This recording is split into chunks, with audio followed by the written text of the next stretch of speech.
आहे. धम्माचा अर्थ असा होतो की जे मन धारण करतं ते धम्म, असं त्याचा शाब्दिक अर्थ असा आहे. मनानं जे धारण केलेलं आहे ते धम्म. पण तथागताचा धम्म काय? तर तथागताचा धम्म मनाला ज्ञानाची जे आहे ते विधा धारण करायला लावतं, ज्ञान धारण करायला लावतं. अज्ञान धारण करायला लावतं का? आहे की नाही? तथागताचा धम्म जो आहे तो प्रकाशाकडे नेणारा आहे, विद्येकडे नेणारा आहे. तो अविद्येकडे नेणारा आहे का? हे लक्षात घ्या. आणि त्याच्यामुळे जे आहे ते आपल्याला एकूण एक तथागताच्या धम्मामध्ये असलेली जी संस्कृती आहे, ठीक आहे, ती संस्कृती ज्ञानाने युक्त दिसते, ती अज्ञानाने युक्त नाही आहे. तथागताच्या धम्मातली संस्कृती ही कशी आहे? ज्ञानानं युक्त आहे, ज्ञानाचा वारसा देणारी आहे. त्याच्यामुळे त्याच्यातली अशी एकही गोष्ट जी आहे तुम्हाला असं दिसणार नाही की जी अज्ञान प्रसूत करणारी राहील, ठीक आहे. आणि जिथे जिथे तुम्हाला अज्ञान वाटून राहिलेलं आहे ते तथागताचं नाही किंवा ते तथागतांच्या धम्मातलं नाही असं समजावे, नाही का? असं जे आहे ते भगवान गौतम बुद्धाच्या धम्मामध्ये आलेल्या जेवढे बोधिसत्व आहेत किंवा जे आचार्य आहेत त्यांनी ही गोष्ट सांगितलेली आहे, हे लक्षात घ्या. तर ही जी काही महत्त्वाची गोष्ट आहे, तथागताचं शासन, तथागताचा धम्म हा ज्ञानाकडे नेणारे आहे. आता हे जे नाग वंशातले लोक होते ते ज्ञानाचे उपासक होते. त्याच्यामुळे त्यांना जे आहे जे ज्ञानी लोक मिळाले त्यांनी स्वीकारलं आणि त्यांची पूजा केली, त्यांच्या विचारांचा विस्तार त्यांनी केला इतिहासामध्ये. तर भगवान गौतम बुद्धाच्या ज्ञानाचा विस्तार करणारे नाग जे आहे ते कसे होते? सगळ्यात समोर असे व्यक्ती होते जे भगवंताच्या धम्माचा प्रचार प्रसार करीत होते. तर त्यांनी ठिकठिकाणी भगवान गौतम बुद्धाचा धम्म नेला. अच्छा, नाग हे का म्हणायचे त्या काळातल्या त्या लोकांना? नाग याच्यासाठी म्हणत होते कारण की ते नागांचे गुण धारण करणारे होते, हे लक्षात समजलं. टोटम होतं त्यांचंवाला. नाग हे टोटमचा अर्थ आहे की ते प्रतीक धारण करायचे आणि त्या प्रतीकातून धम्म जो असतो ना तो शिकण्याची वहिवाट पद्धती त्या काळामध्ये होती. प्रतीकातून शिकायचं. तर ते जवळपास आपल्या 10व्या शतकापर्यंत 12व्या शतकापर्यंत ते चालू राहिलं, प्रतीकातून धम्म शिकण्याचं, हे लक्षात. त्यावेळेची भाषा जी होती मूक भाषा एक प्रकारची, नाही का? एखादं जे आहे ते प्रतीक द्यायचं आणि त्याला म्हणायचं की बाबा याच्यातून जे आहे ते धम्म शिक, नाही का? त्यामुळे मोठ्या प्रमाणामध्ये प्रतीकांची निर्मिती जी आहे, जसं जसा बौद्ध धम्माचा विस्तार होत गेला, प्रचार प्रसार होत गेला, तसा प्रतीकांची निर्मिती मोठ्या प्रमाणात होत गेली, हे लक्षात. त्यामुळे बौद्ध संस्कृतीचे जे प्रतीकं आहेत ते ज्ञानाचे प्रतीक आहे. त्याच्यातून ज्ञान घ्यायचं आहे, त्याची पूजा करत बसायची नाही आहे किंवा त्याचं जे आहे ते त्या प्रतीकातून तुम्हाला काही दिव्य शक्ती लाभ होईल किंवा तुम्हाला जे आहे ते दैवी शक्ती प्राप्त होईल, तुमचं कल्याण होईल, तुमचं मंगल होईल, असा तो हे नाही आहे. त्याच्यातला धम्म जाणायचा आहे आणि जाणून मग जे आहे तुम्हाला काय करायचं आहे, त्याच्यातलं मर्म समजायचं जे तुम्हाला जीवन जगण्यासाठी मदत करेल, तुम्हाला जीवनाची दिशा ठरवण्यासाठी काय करेल, मदत करेल. समजले की नाही समजले? तर बौद्ध कलेमध्ये, बौद्ध संस्कृतीमध्ये ज्या प्रतीकांची भरमार तुम्हाला दिसतं ना ते सगळे प्रतीक ज्ञानाचे आहेत, ठीक आहे. आणि त्या प्रतीकांची मग काय केली की समोर जाऊन जसं जे आहे प्रतीकांमध्ये असलेला धम्म समजून सांगण्यासाठी आचार्यसुद्धा गरजेचे असतात, हे लक्षात. जर आचार्य नसले तर ते प्रतीकांचं काय होईल, मग मिसगाईड होईल ना. प्रतीक जे आहे ते कसे होतील, मिसगाईड, त्यातून मिसगाईड करणारे लोक तयार होतील, हे लक्षात घ्या. त्याच्यामुळे आचार्यांचं, कल्याण मित्रांचं असणं सुद्धा गरजेचं आहे की त्या प्रतीकांचा खरा अर्थ समजून सांगा. आता समजा जर तुम्ही परित्त देशनामध्ये गेलेला आहे, परित्राण पाठामध्ये गेलेले आहेत समजा, तर परित्राण पाठ करत असताना त्या परित्राण पाठामध्ये ज्या काही गोष्टी ठेवल्या जातात तर त्याचा अर्थ समजून सांगणारे सुद्धा आचार्य असणं गरजेचे आहेत ना. नाही तिथं पाण्याचं मडकं का ठेवायचं? ठीक आहे, पाण्याचं मडकं जे आहे ते का ठेवायचं त्या ठिकाणी? फुलं का ठेवायचे? त्याच्यात काय कोणता धम्म आहे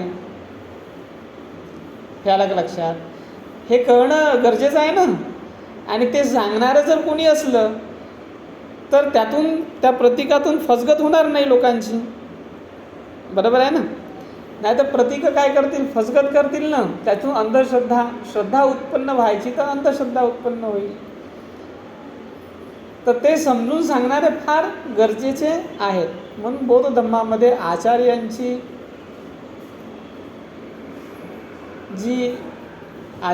जे स्थान आहे ते फार मोठं आहे. शिक्षकांचं जे स्थान आहे ते फार मोठं आहे. शिक्षक असणं फार गरजेचं आहे, हे लक्षात घ्या. कारण ज्ञान आहे, ज्ञानदानाचं कर्म करायचं तर कोणाच्या माध्यमातून ज्ञानदानाचं कर्म होईल? शिक्षकांच्या माध्यमातून होईल ना. शिक्षक फार गरजेचे आहेत, कारण बाकीची सारी जनता बाले आहेत, हे लक्षात घ्या. जनता जी आहे ते बाल्या विचारसरणीची आहे. बाल्या समजते ना तुम्हाला? बालक विचारसरणीचे, बालक बुद्धी आहे, नाही का. म्हणजे वस्तू आहे त्याचा अर्थ एक आहे आणि आपण जे आहे ते दुसराच धारण करतो, असं होतं ना. तर बालकांना ज्ञान देण्यासाठी शिक्षक आणि शाळेची गरज असतं. त्याच्यामुळे जे आहे बौद्ध धम्म हा काय आहे? एक प्रकारची काय आहे? ज्ञानदानाची शाळा आहे, जिथे भिक्षू, भिक्षुणी, आचार्य हे काय करतात? तुम्हाला सांगतात समजून की असं असं आहे. आता जर समजायचं तुम्ही नालंदाला गेलेत, सारनाथला गेलेत, ठीक आहे, तुम्ही जे आहे ते इकडे अजंताला गेलेत, साचीला गेलेत आणि तिथले जे आहे ते तुम्ही बौद्ध स्थापत्य पाहून राहिलेले आहेत, त्याच्यातलं तुम्हाला समजून का? आहे की नाही? तर ते समजून सांगण्यासाठी गाईड पाहिजेत ना, शिक्षक पाहिजेत. तर ते सांगतील तुम्हाला, त्याचा अभ्यास असला तर ते सांगतील की बाबा या शिल्पाचा काय अर्थ आहे, नाही का, या धम्मचक्र आहेत याचा काय अर्थ आहे, नाही का, इथे जे आहे ते यक्ष आहे, यक्षिणी आहेत, नाग आहेत, बरोबर आहे, कमळ आहेत, स्तंभ आहेत वेगवेगळ्या पद्धतीचे आकाराचे, तर त्याचा काय अर्थ आहे हे समजून सांगणारे जे आहे ते आचार्य असणं गरजेचे आहेत, किंवा त्याचा आपल्याला अभ्यास असणं गरजेचं आहे. तर या अनुषंगाने जर तो नाही राहिला तर मग काय होईल? त्याच्यातून जे अंधश्रद्धा प्रसूत होईल तर ती अंधश्रद्धा समाजाला चुकीच्या दिशेनं नेल्याशिवाय राहणार नाही. जसं गजलक्ष्मीचं चित्र आहे, ठीक आहे, गजलक्ष्मी आहे. आता गजलक्ष्मी जे आहे, आता ती लक्ष्मी बनली ना, सारं धनाची देवता बनली. जी गुणांची, सद्गुणांची जे आहे ते आई होती, नाही का, तिची खुशी जी आहे ते सद्गुणाची खुशी होती, ती धनाची झाली ना. किती जे आहे ते परिवर्तन झालं, लक्षात घ्या बरं. हां, आणि लोक ज्या लक्ष्मीला पुजतात, ज्या लक्ष्मीला मानतात, त्याचा इतिहास काय आहे हे माहिती आहे का लोकांना? समजलं का नाही? जी लक्ष्मी आहे ती बेसिकली कोण आहे? ती जी आहे ते भगवान गौतम बुद्धांची आई आहे, महामाया आहे. आणि ते तिनं जसं स्वप्न पाहिलेलं होतं का नाही, त्या स्वप्नामध्ये जे चित्र तिला दिसलेलं होतं त्याचं ते शिल्प आहे. ते स्वप्न आहे एक प्रकारचं, पण ते अतिशय सुंदर स्वप्न होतं तिचंवाला. हां, तर त्या स्वप्नाला जे आहे बौद्ध साहित्यामध्ये, बौद्ध संस्कृतीमध्ये काय मिळालेली आहे? जागा मिळालेली आहे, सन्मानाची जागा मिळालेली आहे, की स्वप्नावरून मनोदशा ठरतं. हे लक्षात घ्या. माझा PhD चा विषय शांतीचेतना होता, त्याच्यामुळे अभिधम्माची शांतीचेतना, त्याच्यामध्ये मनोविश्लेषणात्मक अध्ययन मी केलेलं होतं, त्याच्यामध्ये स्वप्नाचं मी खूप अध्ययन केलं, हे लक्षात घ्या. तर त्याच्यामध्ये स्वप्न जे आहे ना ते तुमची मनोदशा ठरवतं. मनोदशा सांगतं की तुमच्या मनावरती कुठल्या गोष्टीचा जास्त प्रभाव आहे. समजली की नाही समजले? अकुशलाचा आहे की कुशलाचा आहे हे कोण सांगतं? स्वप्न सांगतं. तुम्ही कोणत्या स्टेट ऑफ माइंडमध्ये आहे हे स्वप्नावरून डिसाईड होतं. आता महामायेला किती सुंदर स्वप्न पडलं. महामायेचं जे स्वप्न आहे आणि स्वप्न जे आहे तुम्ही जसा विचार करता, जशा तुमची स्टेट ऑफ माइंड आता वर्तमान स्टेट ऑफ माइंड कशी आहे, तुम्ही कोणता विचार करून राहिलेले आहेत, कोणतं जे आहे ते तुम्ही चिंतन करून राहिलेले आहेत, कोणत्या भावना मनामध्ये प्रवाहित होऊन राहिलेल्या आहेत, याच्या आधारावरती जे आहे ते काय होतं? स्वप्न दिसतं आहे. लक्षात. तर स्वप्नावरून तुमची स्टेट ऑफ माइंड समजून घ्यायची की तुम्ही आता महामायेचं स्वप्न, सुंदर स्वप्न तिला पडलेलं आहे, किती मानसरोवरावरती जाऊन राहिलेलं आहे. तर तत्कालीन समाजामध्ये मानसरोवर जे आहे ते अत्यंत पवित्र स्थान मानल्या जात होतं. आजही लोक मानतात, मानसरोवराला पवित्र स्थान मानतात, हे लक्षात घ्या. आता त्यांनी ते हिंदूवाल्यांनी कॉपी करून टाकलेलं आहे मानसरोवराचं, समजले का नाही? नाही तर चायनामध्ये ते सगळे जे आहेत ना, म्हणजे बौद्ध संस्कृतीमध्ये ते मानसरोवराचं फार मोठं महत्त्व आहे, हे लक्षात घ्या. आता तेवढ्या बर्फाळ प्रदेशामध्ये हत्ती जाईल का, हे लक्षात घ्या. तसं नाही आहे, ती कल्पना आहे, फिक्शन आहे ते प्रकारचं, समजले की नाही समजले? स्वप्नातली दशा आहे, मनोदशा, की मानसरोवरामध्ये जाण्याची इच्छा तत्कालीन समाजामध्ये होती लोकांना, की मानसरोवरावरती आपण ते पवित्र स्थानी गेलं पाहिजे. तर ही स्वप्नामध्ये ती इच्छा पूर्ती करून राहिलेली आहे, नाही का, मानसरोवरावरती जाण्याची. आणि तिथे जे आहे ते श्वेत हत्ती हे शुभ मानल्या जायचे. श्वेत हत्ती जे आहे ते अत्यंत शुभ पवित्र चिन्ह मानल्या जायचे, हे लक्षात घ्या. तर श्वेत हत्ती जे आहे ते काय करून राहिलेले आहेत? दोन्ही बाजूनी घागर घेऊन मडकं जे आहे त्याच्यामध्ये असं सोंडेमध्ये मडकं घेऊन आहे आणि ते काय करून राहिलेले आहेत? महामायेची आंघोळ करून राहिलेले आहेत, पाणी टाकून राहिलेले आहेत. महामाया कुठं बसून आहे? कमळावरती बसून आहे, हे लक्षात घ्या. तर कमळ हे जे आहे, श्वेत हत्ती हे चांगले प्रतीक मानल्या जायचे, मानसरोवर हे चांगले प्रतीक मानल्या जायचे, समजले की नाही समजले? तर असं चित्र तिला दिसलं. तर हे स्टेट ऑफ माइंड सांगते की त्यांची स्टेट ऑफ माइंड कशी होती, समजले की नाही समजले? आणि तेच चित्र, तेच प्रतीक जे समोर जाऊन बौद्ध कलेमध्ये मोठ्या प्रमाणामध्ये उपयोगात आले, त्याच प्रतीकांची यांनी काय केलेली आहे? कॉपी केली, हे लक्षात घ्या. त्याला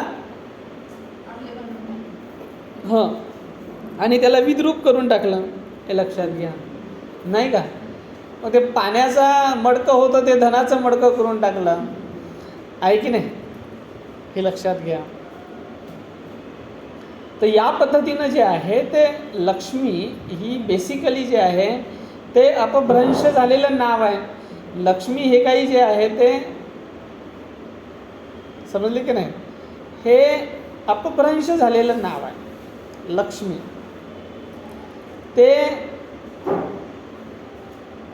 रखमीपासून झालेला आहे. पहा, तो शब्दाचा जो क्रम असतो तो रखमी हा जो शब्द आहे तो रुक्मीपासून झालेला आहे. रुक्मीपासून रुक्मिणी, तो रुक्मिणीपासून रुक्मी आलेला आहे, हे लक्षात घ्या. रुक्मिणी हे पूर्ण नाव, ठीक आहे. तर कोणाचं समजायचं नाव रुक्मिणी आहे तर तिला रुक्मी म्हणतात ना. जे प्रेमानं जे आहे ते आपण म्हणतो ना, कोणाचं नाव जर रुक्मिणी असेल तर तिला काय म्हणेल, त्याचे जे काही मित्रमैत्रिणी आहेत ते रुक्मीच म्हणाल ना, आहे की नाही?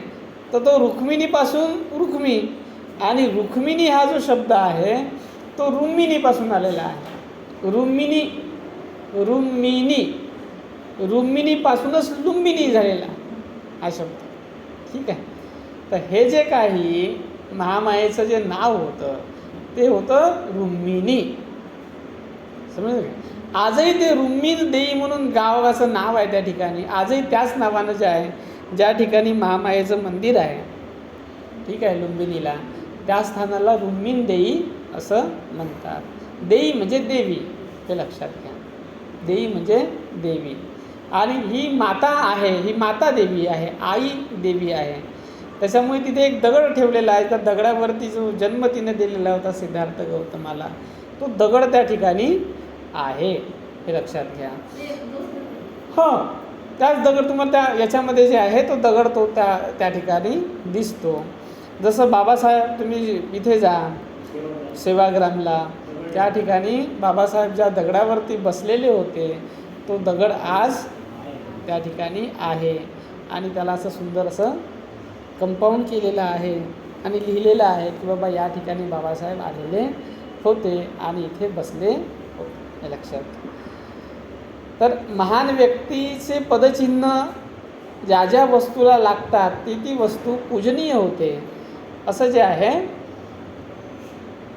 ही संस्कृती आहे या पद्धतीची, नाही का? की महान व्यक्ती जे आहे ज्या ज्या वस्तूला स्पर्श करतो ती ती वस्तू काय होते, पूजनीय होते, सोनं होऊन जाते. म्हणजे असं नाही म्हणत का की एक पारस नावाचा दगड असतो, नाही का, त्या पारस नावाच्या दगडानं ज्याला ज्याला स्पर्श केला ते सोनं होऊन जातं. तशासारखं जे आहे हे जे बुद्ध असतात, बोधिसत्व असतात, ते पारसासारखे आहेत, हे लक्षात घ्या. ते ज्याला ज्याला स्पर्श करतील ते सोनं होऊन जातं, पूजनीय होऊन जातं. तर तीच परंपरा जी आहे आपल्याला दिसते मोठ्या प्रमाणामध्ये. आजही आपल्या महाराष्ट्रामध्ये, विदर्भामध्ये गावोगावी जाल तुम्हाला त्या ठिकाणी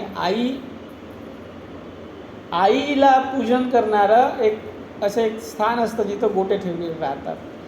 त्याला काहीच लावत नाही, पण ना शेंदूर लावत ना काही लावत नाही. त्याला फक्त जे आहे ते हळदी कुंकू लावतात जेव्हा ते हे करायचं असलं. नाही तर ते दगडच असतात खाली, आईचा दगड म्हणतात त्याला. आणि त्याची जे आहे ते पूजा लोक करतात. कुठलंही मंगल कार्य असलं तर ते मंगल कार्य जे आहे ते संपन्न होण्या अगोदर आईची पूजा करतात. माझ्या घराच्या बाजूनच आईचं स्थान होतं, तिथे लोक यायचे. जे काही माता माय ना, आई, हां, आई, त्याला आईच म्हणायचे, आई म्हणायचे. त्या ओबीसी लोक करायचे. तर ओबीसीमध्ये जो ओबीसी लोकांनी जो धर्म वहन केलेला आहे तो सगळा बौद्ध, हां, गौण समाजाचे लोकसुद्धा करतात. त्यांचा त्यांचे जे आहे ते गोटे पूजणारे जे असतात ना ते असतात. त्यांचे महानुभाव पंथाचे लोकसुद्धा गोट्यांना पूजतात, हे लक्षात घ्या. तर गोठे जे आहे, हां, दगडांना पूजण्याचा जो हे आहे, जी प्रथा आहे, परंपरा आहे, तर ती सुद्धा महायान बौद्ध धर्मातून विकसित झालेली आहे. कारण की दगडांनाच आकार दिला ना महायानांनी. म्हणजे दगडांना मूर्तीचा आकार देण्याचं जे काही हे आहे ते कोणी सुरुवात केली भारतामध्ये? महायान बौद्ध धर्मातून सुरुवात झालेली आहे. म्हणजे बौद्ध धर्माचा हा जो महायान प्रवाह आहे, इथून जे आहे ते दगडांना काय करायचे, कोरून त्याचा मूर्ती बनवायची. आणि त्याच्या अगोदर जे स्थविरवादी परंपरा होती ती काय करत होती, दगडांना स्तूप बनवून जे आहे काय करत होती, पूजत होती. तर स्तूपाचा आकार कसा आहे, एक जे आहे ते अंडाकृती, अर्ध अंडाकृती आकार. तर तुम्हाला जे दगड दिसतात बेसिकली ते कसे अर्ध गोलाकार जे आहे ते दगड राहतात. तर समोर जाऊन जे आहे जेव्हा बौद्ध धर्म खतऱ्यामध्ये आला, इथे बौद्धाचं नावसुद्धा घेणं दुष्कर झालेलं होतं. अशा वेळेस लोकांनी जे आहे बौद्ध धर्माच्या ज्या काही परंपरा होत्या त्या चालवल्यात वेगळ्या पद्धतीने, हे लक्षात घ्या. समजले का नाही समजले? आता समजायचं जे आहे ते पहिले लोक जे आहे ते भिक्षूंना मानायचे, ठीक आहे. तर भिक्षू जे आहे ते कसे काशाय वस्त्रधारी असायचे. ठीक आहे. आता मुस्लिमांचे आक्रमणं झालेत, ब्राह्मणी राजांचे आक्रमणं झालेत.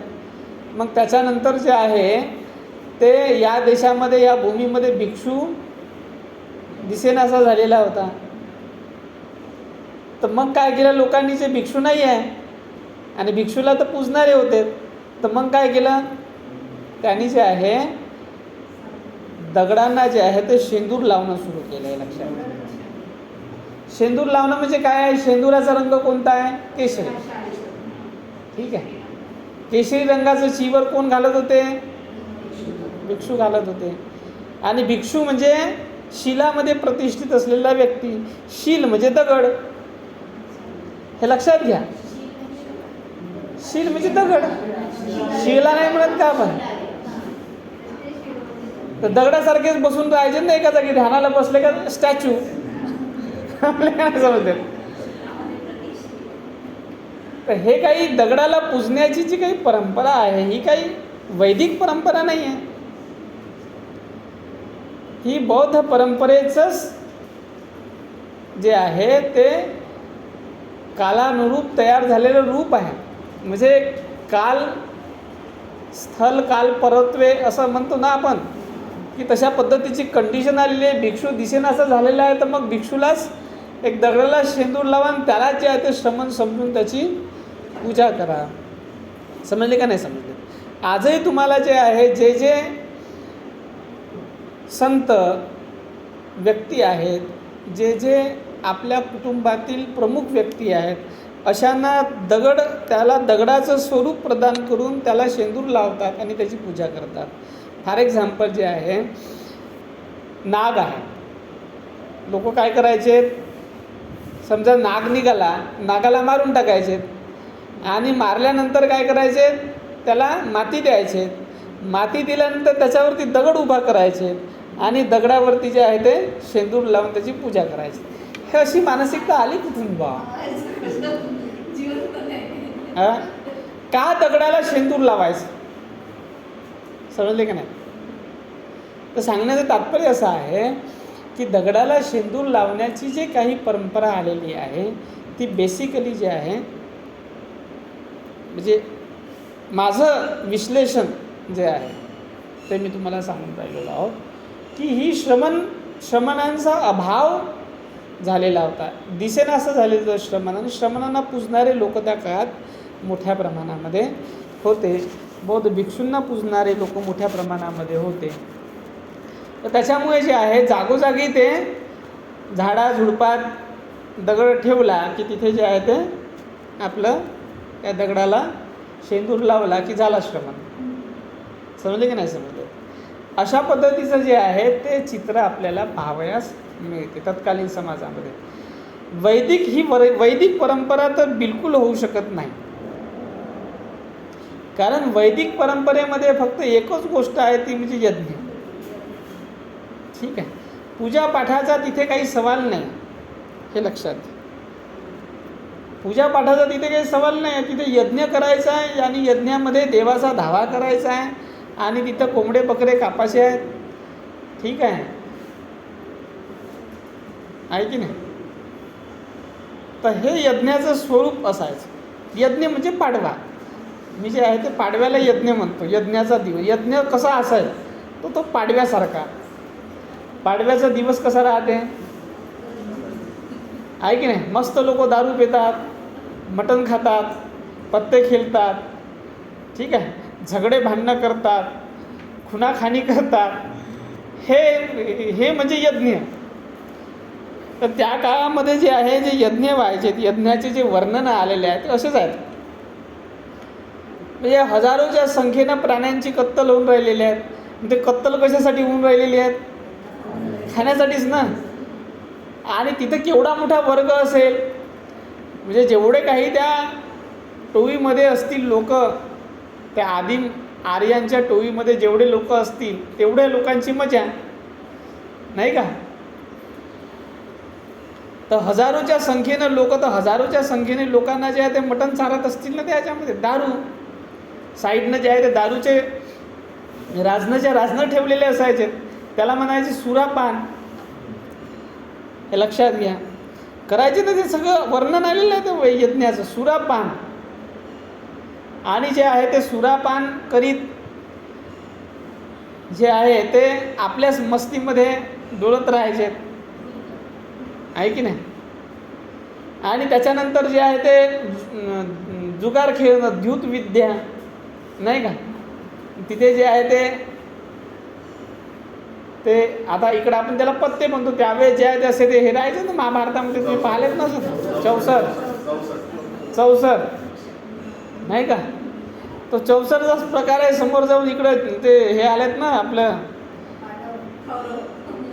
आपण पण ते खेळायचं, तर आम्ही पण खेळायचो ते काय म्हणतात बा त्याला, चव्वा असता म्हणायचं आम्ही. कवड्या वगैरे खेळायचे, हे लक्षात घ्या. तोच प्रकार आहे. तर हे खेळायचे आणि तिथे जे आहे ते बोली लावायचे.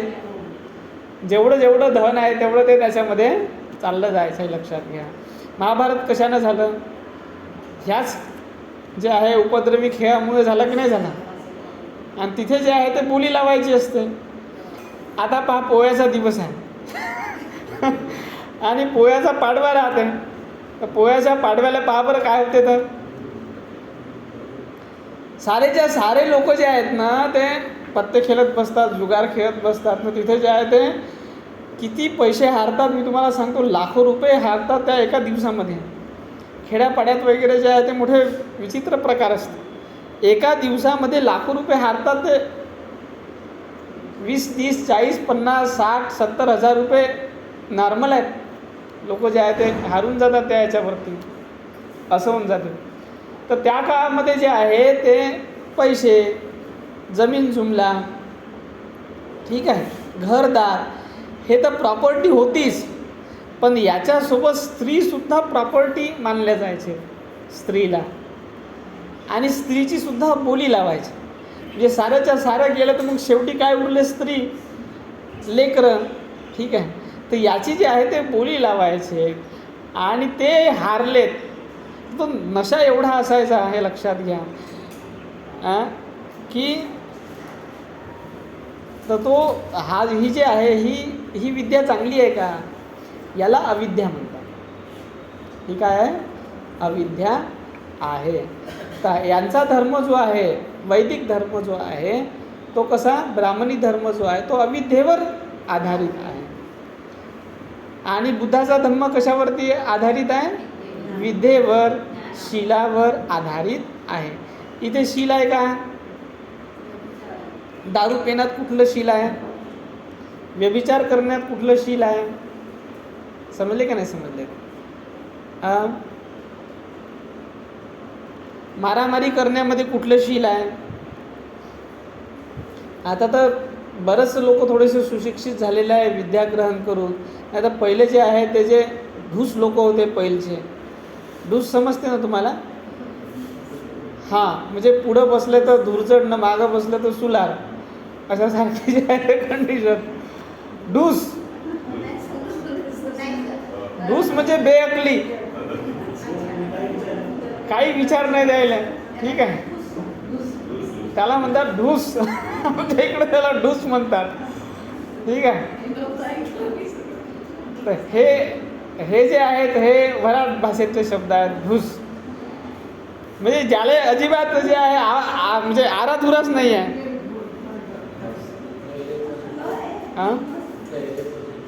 हे वर्धा जिल्ह्यातले आमचे.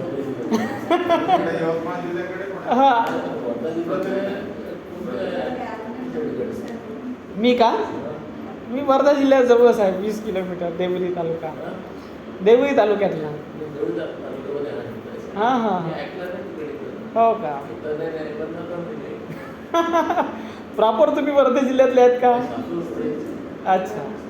नाही, आम्ही म्हणजे कसं आहे, तिथे जन्म झाला तर तिथे शब्दांचा जास्त परिचय आहे, खेड्यापाड्यातल्या शब्दांचा. त्याच्यामुळे जे आहे ते हे आराधुरा हे शब्द पण आहे, ज्याला आराधुराच नाही आहे. आराधुराचा अर्थ होतो की ज्याला जे आहे ते जबाबदारी नाही आहे कुठल्या गोष्टीची. म्हणजे एखाद्या वेळेस त्याचा दिमाग फिरला तो कोणत्या शिल्याला चालला जाईल त्याचा काही भरोसा नाही आहे. हा हा, खेड्यापाड्यातले प्रचलित शब्द आहेत. हां हां हां हां, तर हे जे आहेत ना, ते हे असे असायचे. तर त्याच्यामुळे कसं झालं की आता जर समजा जर तुम्हाला जे आहे भगवान गौतम बुद्धाचा धम्म जो आहे तो मनुष्याला प्रज्ञेमध्ये नेणार आहे, ज्ञानामध्ये नेणार आहे. तो थोडी जे आहे ते मूर्ख त्याला जे आहे ते बनवणार आहे, नाही का. त्याच्यामध्ये विवेक उत्पन्न करतो, त्याच्यामध्ये जे आहे ते शांती उत्पन्न करतो. इकडे या, इकडे या, इकडे बसा. हो बसा बसा. तर त्यांच्यामध्ये शांती उत्पन्न करतो, विवेक उत्पन्न करतो. विवेकानं चांगल्या वाईटाचा फरक समजतो, हे लक्षात. विवेक जे आहे, विवेक फार महत्त्वाचा आहे ना. तर विवेक हा काय करतो, चांगला वाईटाचा फरक सांगतो तुम्हाला. इथे जे आहे ते वैदिक संस्कृती, ब्राह्मणी संस्कृती याच्यामध्ये चांगल्या वाईटाचा फरक आहे का? इथे दिसतो का तुम्हाला चांगल्या वाईटाचा फरक? या पद्धतीनं जे आहे ते समजायचं, जो दारू पिणारा माणूस आहे, जो मटण खाणारा माणूस आहे समजायचा, नाही का, जो या पद्धतीनं जे आहे ते व्यभिचारी आहे, तर त्याच्यामध्ये शील राहील का? हे लक्षात घ्या. तो शील, विवेक ह्या गोष्टीचा अभाव असतो त्यांच्यामध्ये. यज्ञामध्ये हे असे अविवेकी लोक सहभागी व्हायचे, हे लक्षात घ्या.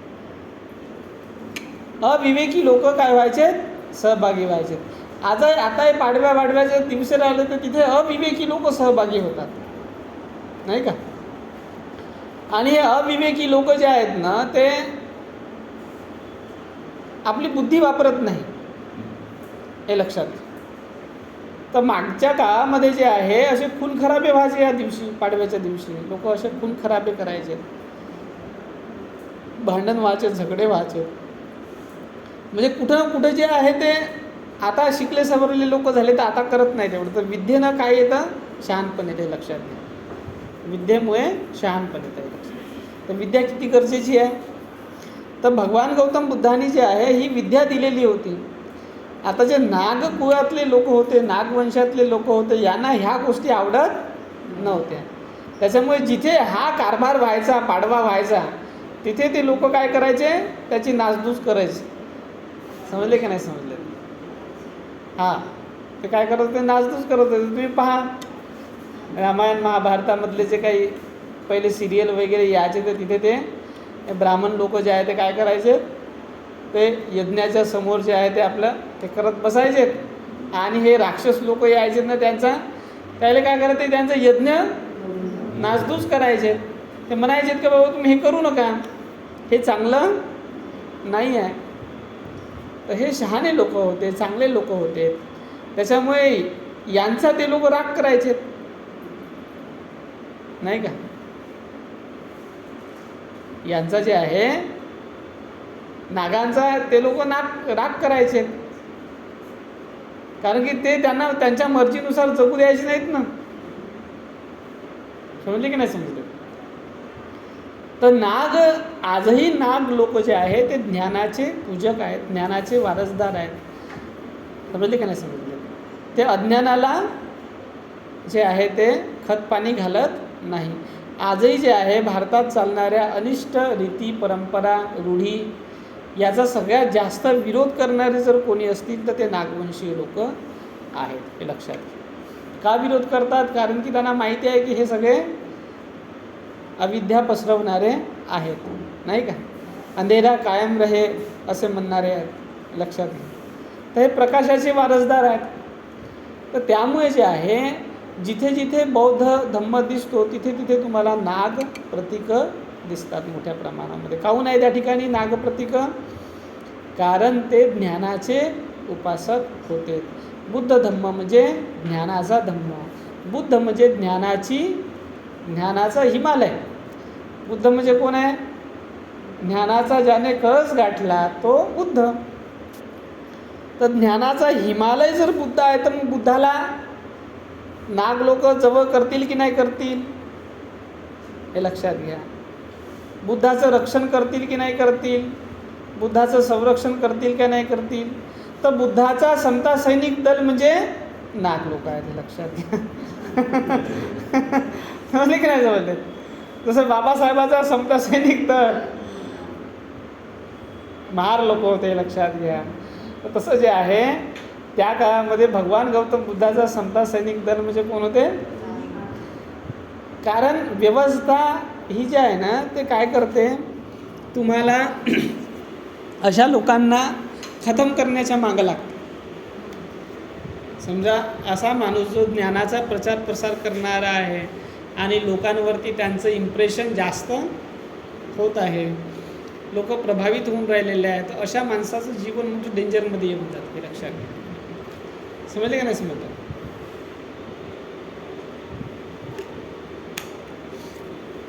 तर बुद्धावरती आक्रमण व्हायला लागले नाही का. साम दाम दंड भेद याने जे आहे ते काय करायचं, हे नीती चालवायची आणि बुद्धाला जे आहे ते टार्गेट करायला लागलेलं होतं त्या काळात आहे की नाही.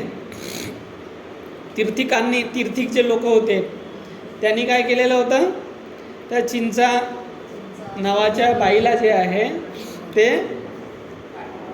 प्लांट केलेलं होतं त्या ठिकाणी की तू जा त्या जेतवनाच्या रस्त्यानं जायचं आणि सायंकाळच्या टायमामध्ये यायचं. ठीक आहे. तर मग तो रहदारीचा मार्ग होता. लोक जायचे पाहायचं का हे बाई जे आहे ते जाऊन राहिलेली येऊन राहिलेली आहे, दिसून राहिलेली लोकांच्या नजरेमध्ये. आणि मग अशा पद्धतीनं हे करून काय करायला लागले, तिने तो प्लॅन केलेला होता तिला की बुद्धाला टार्गेट करायचं आणि बदनाम करायचं की बाबा बुद्धाने जे आहे सांगते तर मोठा असा वाणी नाही का लोकांना. आणि या बाईला जे आहे ते प्रेग्नंट केलं बाबा नाही का. तर ती बाई जी आहे चिंचा मानविका जे आहे हिला जे आहे तर असे बैताड बुद्धीचे लोक राहतात समाजामध्ये आहे की नाही. आणि त्या तीर्थिकांनी जे आहे काय केलं, हिला तयार केलं, फिसलवलं की तू जा आणि हे कर. आणि मग एक दिवस जे आहे ते भगवान गौतम बुद्ध काय करत होते, देशना देत होते. सर्व लोक बसून होते, राजे महाराजे मंत्री संत्री सगळे लोक जे आहे ते भगवान गौतम बुद्धांची देशना ऐकत होते. तर तिथे जे आहे ते ही मानविका गेली आणि म्हणायला लागली का बाबा तुम्ही जे आहे ते साऱ्यांचा विचार करता, माझा विचारच नाही करून राहिलेले आहेत. असंच म्हणलं असं नाही.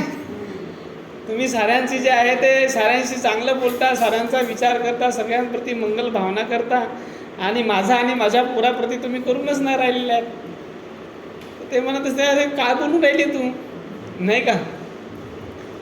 तर ती म्हणत असेल का बाबा हे बघा या मनुष्याचा जो आहे तो रुद्र प्रताप बघा, या माणसानं जे आहे ते माझ्यासोबत संबंध ठेवले आणि मला प्रेग्नंट केलं आणि आता लक्ष नाही देऊन राहिलेले आहेत नाही का. तर हा जो आहे तो प्लॉट रचला तिने, परंतु त्याच्यामध्ये सत्यता होती का. लोक जे आहे ते कसं आहे की थोडंसं जरी जे आहे ते डाग दिसला तर त्याला जे आहे ते हे करून टाकतात ना. तर बुद्धाचा प्रभाव जसा लोकांवरती वाढायला लागलेला होता तसं जे आहे ते बाकीच्यांच्या कारवाया सुरू झाल्या. तर बुद्धाने जे आहे ते शांतीनं तिला जिंकलं ना नाही का. बुद्ध तर शांत राहिले कारण बुद्धाला माहीत होतं सत्य काय आहे म्हणून.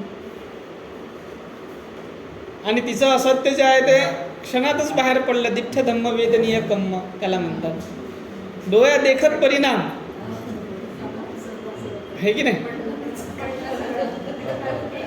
इकडे जर शांत माणूस असला की नाही, हा इकडे जर समजा याने जर काही दुसरं रिॲक्शन दिलं असतं का नाही तर मग जे आहे ते, पण हा इकडला माणूस रिॲक्शनच नाही देऊन राहिलं, त्याला जास्त रिॲक्शन करावं लागेल ना, जास्त रिॲक्ट करावं लागेल. तिने जास्त हातवारे गेलेत. ह्या ज्या चिन्ह्या बांधलेल्या होत्या, ते फडकं बांधलेलं होतं गाठोडं पोटाला, तर सुटल्यात. आवेग जास्त होता ठीक आहे, तर त्या सुटून गेल्यात आणि ते गाठोडं पडलं खाली. तर ते माहीत झालं लोकांना का काय सत्यता आहे आणि काय असत्यता आहे म्हणून नाही का. तर अशा पद्धतीनं जे आहे ते हे केलं. तर हे असे लोक त्या काळामध्ये होते. तर भगवान गौतम बुद्धाचं रक्षण करण्यासाठी हे नाग लोक हमेशा तयार होते, लक्षात. मग स्वतःच्या भावाला जे आहे ते प्लांट करायचं, नाही का. भाऊही त्याचा जे आहे ते काय होता, त्याचा द्वेष करणारा होता, बुद्धांचा द्वेष करणारा होता, देवदत्त, आहे की नाही. तर त्याच्या भावानं जे आहे ते जीवानिशी मारण्याचाच प्रयत्न केला 2-3दा त्यांना. एक वेळा जे आहे ते हत्ती पाठवला. हे सगळे शिल्प आहेत तुम्हाला जे आता, हे सगळे शिल्प तुम्हाला नालागिरीचे शिल्प तुम्हाला दिसतील. नालहस्ती दमन म्हणून जे आहे ते शिल्प आपल्याला सांचीमध्ये दिसतात, अमरावतीमध्ये दिसतात, भरूचमध्ये दिसतात, ठीक आहे. या हां पायाला लागलेलं असते. हां, तर ह्या शिल्प जे आहे तुम्हाला त्या ठिकाणी का काढलेले आहेत, कारण की बघा की त्या काळामध्ये असे उपद्रवी लोक होते आणि भगवान गौतम बुद्धाला जीवानिशी मारण्याचा प्रयत्न करीत होते, लक्षात घ्या. कारण की व्यवस्था ही तुम्हाला जे आहे चांगल्या माणसाला जे आहे ते अजून हे करते ना, कारण ते ज्ञानाचा प्रसार करून राहिलेले आहेत. आणि दुसरी व्यवस्था म्हणते की अज्ञान बनून राहिलं पाहिजे, आहे की नाही. तर अशा वेळेस जे आहे त्यांचा संरक्षण करणं, त्यांचं जे आहे ते प्रोटेक्शन करणं हे गरजेचं असतं. अशा वेळेस जर कोणता समाज धावून आलेला असेल महापुरुषांचं प्रोटेक्शन करण्यासाठी, तर तो कोणता आला, या भूमीतला नाग समाज आलेला आहे, हे लक्षात घ्या. नागाचं जे आहे छत्र जिथं आहे तिथे म्हणजे कोणी हेच नाही करू शकत, घाबरगुंडी होऊन जाते, लक्षात घ्या. जिथं नाग तिथे घाबरतात लोक. तर नागाचं गुण धारण करणारा समाज म्हणजे नागवंशी समाज. नागाचं गुण म्हणजे जे नाग आहे, सर्पांमध्ये सगळ्यात जहाल विषारी जो सर्प आहे तो नाग आहे. तर त्या नागाचे गुण धारण ज्या समाजानं केलेले आहे तो समाज म्हणजे नागवंशीय समाज, हे लक्षात घ्या. कसा की त्याला जे आहे ते थोडासा धक्काही सहन होत नाही, लक्षात घ्या. एवढा चप्पल आहे, एवढं हे आहे, त्यानं जर डसला तर माणसाला पाणी पिऊ देत नाही. तशासारखं जर नागाच्या वाटी जर तुम्ही जात असाल ना, नागानं जर तुम्हाला जे आहे ते डसलं तर तुम्हाला पाणी पिऊ देत नाही, हे लक्षात घ्या. तर असा गुणधर्म जो आहे तो नागाचा आहे, समजले की नाही समजा. तर म्हणून बौद्ध संस्कृतीमध्ये नाग प्रतीक मोठ्या प्रमाणामध्ये तुम्हाला दिसतात, जे भगवान गौतम बुद्धाच्या धम्माचं रक्षण करणारे आहेत, संरक्षण करणारे आहेत, त्याचा प्रचार प्रसार करणारे आहेत, हे लक्षात घ्या. समजले की नाही समजले. तर ह्या गोष्टी ज्या आहेत त्या आपल्याला तथागताच्या धम्मामध्ये दिसतात, समजले की नाही समजले. आणि या लोकांनी मोठ्या प्रमाणात तथागताचा धम्माचा प्रचार प्रसार केलेला आहे. आता इथल्या भूमीतून नामशेष बुद्ध धम्म झाल्यानंतरही पुन्हा बौद्ध धम्माचं पुनरुज्जीवन, त्याला पुनर्पल्लवित करण्याचं काम कोण केलेलं आहे, इथल्या नागवंशी लोकांनीच केलेलं आहे, हे लक्षात घ्या.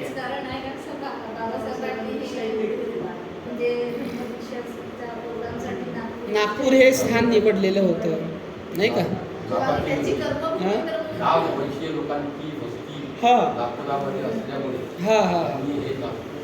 नागपूर हे स्थान निवडलेलं आहे.